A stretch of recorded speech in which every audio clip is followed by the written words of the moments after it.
नमस्कार मैत्रिणींनो, माझ्या चॅनलमध्ये तुमच्या सगळ्यांचं खूप खूप स्वागत आहे. तर आज आपण बघणार आहोत उपवासाची रेसिपी नंबर 2. तर ह्या रेसिपीचं नाव आहे कच्च्या केळीचे अप्पे. तर ही अशी युनिक रेसिपी आज मी तुमच्यासोबत शेअर करणार आहे. त्यासाठी तुम्ही माझा व्हिडिओ शेवटपर्यंत नक्की बघा आणि मी काही ज्या टिप्स पण सांगेन त्या टिप्सही नक्की फॉलो करा. तर तुम्हीही तुमच्या या नवरात्रीच्या 9 दिवसांच्या उपवासामध्ये ही पद्धतीने एकदा अप्पे नक्की करून बघा आणि या उपवासाचा आनंद द्विगुणित करा. कच्च्या केळीचे अप्पे करण्यासाठी तुम्हाला लागणार आहे 1 वाटी साबुदाणा, 1 वाटी दही, 1 रताळं, 1 बटाटा, अ, 5 ते 10 कच्च्या केळी, 1 वाटी शेंगदाणे. तर सगळ्यात आधी आपण केळींना असं किसून घेणार आहोत. मीडियम साईजचा आकाराचं जी किसणी असते त्या ठिकाणून आपण किसून घेणार आहोत. तर सगळी कच्ची केळी मी इथे किसून घेणार आहे. कच्च्या केळीमध्ये आहे ना fibre, potassium, vitamin B6, vitamin C आणि अँटीऑक्सिडंट्स भरपूर प्रमाणामध्ये असतात, ज्यामुळे आपलं पचन सुधारतं आणि आपल्या शरीरामध्ये जेव्हा आपण उपवास करत असतो तेव्हा ॲसिडिटीचं प्रमाण जास्त वाढलेलं असतं आणि आपण उपवासमध्ये असल्यामुळे आपण सारखा चहाही पितो, तर त्यामुळे आपल्या पोटामध्ये ॲसिडिटीचं प्रमाण अजूनच वाढतं. तर यासाठी जेव्हा आपण कच्ची केळी खातो तेव्हा आपलं पचन सुधारतं आणि आपल्या पोटामध्ये जो थंडावा हवा असतो ॲसिडिटी तयार झाल्यानंतर तोही मिळतो आणि आपल्या शरीराला ऊर्जाही मिळते. जी काही आपल्याला थकवा आलेला असतो उपवासामध्ये, तो थकवाही यामुळे नाहीसा होतो.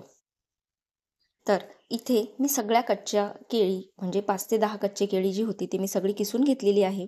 त्यानंतर मी 1 बटाटा आणि 1 रताळं हे सुद्धा किसून घेणार आहे. त्याचबरोबर आपण जो 1 वाटी साबुदाणा घेतलेला आहे, तो साबुदाणा आपल्याला भाजून थंड करून घ्यायचा आहे आणि जे शेंगदाणेही आपण घेतलेले आहे, तेही आपल्याला भाजून थोडेसे थंड होऊ द्यायचे आहेत. आणि जेव्हा आपलं केळी, बटाटा आणि रताळं हे सगळं आपलं किसून होऊन जाईल, त्यानंतर थोड्या प्रमाणामध्ये आपल्याला शेंगदाण्याचा कूट आणि भाजलेल्या साबुदाण्याचंही पावडर करून घ्यायची आहे. ते थोडं हळू मिक्स करायचं आहे. साबुदाण्याचं पीठ जे आपण केलेलं आहे, पावडर जी केलेली आहे, ती एकदम नाही मिक्स करायची आहे. थोडीशी पावडर आधी टाकायची आहे. त्यानंतर आपण जेही काही प्रकारचे किस करून घेतलेले आहे, ते सगळे किस त्याच्यामध्ये मिक्स करायचे आहे. वरतून शेंगदाण्याचा कूट मिक्स करायचा आहे. तोही थोडा करून टाकायचा आहे. त्यामध्ये चवीपुरतं मीठ, चवीपुरती तुमची लाल तिखट ही टाकायची आहे. जर तुमच्या घरामध्ये लहान मुलं म्हणजे उपवासाचे पदार्थ खाणार नसतील, तर तुम्ही यामध्ये छानशी हिरव्या मिरचीची पेस्ट वाटून घातली, तरीही खूप छान लागेल. आता मी माझ्या घरामध्ये लहान मुलगी आहे म्हणून मी यामध्ये लाल तिखट टाकलं होतं. तुमच्या आवडीनुसार तुम्हाला जे काही आवडतं ते तुम्ही यामध्ये नक्की टाकू शकता. तुमच्याकडे उपवासाला जर अद्रक चालत असेल तर तुम्ही यामध्ये अद्रक, थोडंसं मिरच्या आणि कोथिंबीर यांची पेस्ट करून घालू शकता. त्यानंतर आपल्याला दहीही हळूहळू प्रमाणात घालायचं आहे. एकदमच दही टाकायचं नाही आहे, म्हणजे त्याला एकदम पाणी सुटायला नको यासाठी. तर आपण ह्या सगळ्या मिश्रणाला इथे मिक्स करून घेणार आहोत आणि त्यानंतर त्याचे छानसे असे बारीक गोळे करून आप्पे पात्रामध्ये ठेवणार आहोत.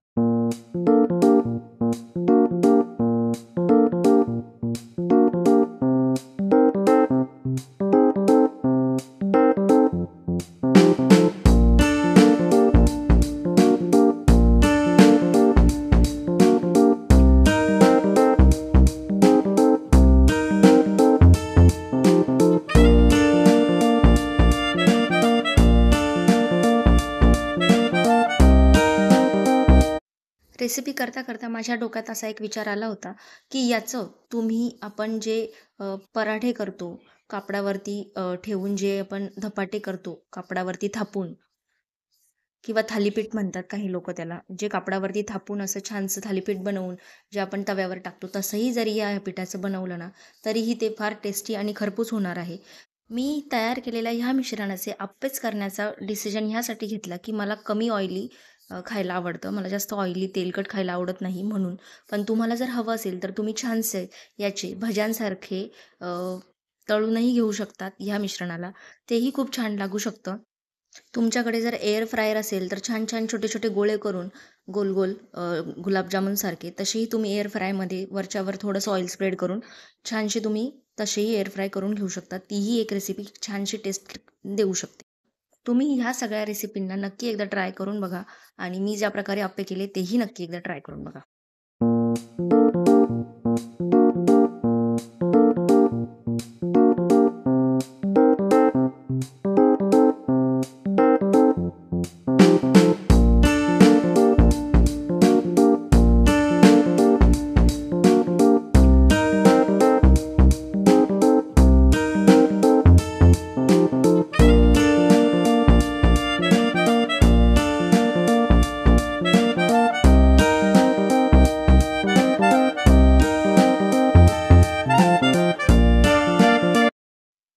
आता मी तुम्हाला टिप नंबर 1 सांगणार आहे.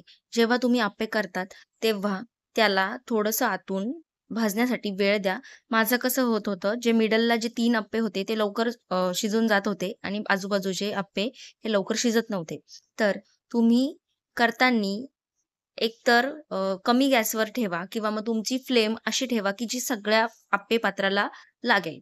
मी मीडियम साइजवर ठेवली होती, पण ती फक्त आणि फक्त माझ्या मधल्या जे अप्पे आहेत मधल्या पार्टमधले त्यांनाच ती फ्लेम लागत होती. त्यानंतर मी अप्पे पात्र उचलून असं थोडं-थोडं एका-एका कॉर्नरला ठेवलं आणि त्यानंतर सगळ्या साइडचे अप्पे मी करून घेतले आणि व्यवस्थित भाजून घेतले दोन्ही बाजूने. नाहीतर थोडेसे अप्पे कच्चे राहू शकतात.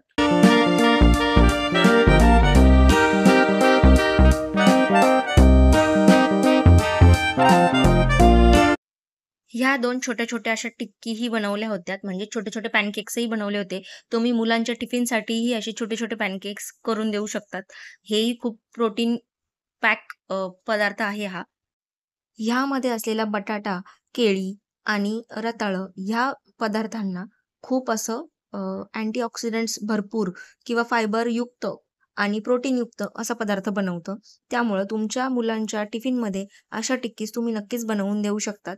फक्त त्या जर उपवासाच्या करायच्या नसतील, तर त्यामध्ये तुम्ही कॉर्नफ्लॉवर पीठही ॲड करून तसंही बनवून देऊ शकतात. आजची माझी उपवासाची कच्च्या केळीची अप्पे तुम्हाला कसे वाटले हे कमेंट करून नक्की सांगा आणि ह्या अप्प्यांना मी सोबत चटणी आणि दह्यासोबत सर्व्ह केलं होतं.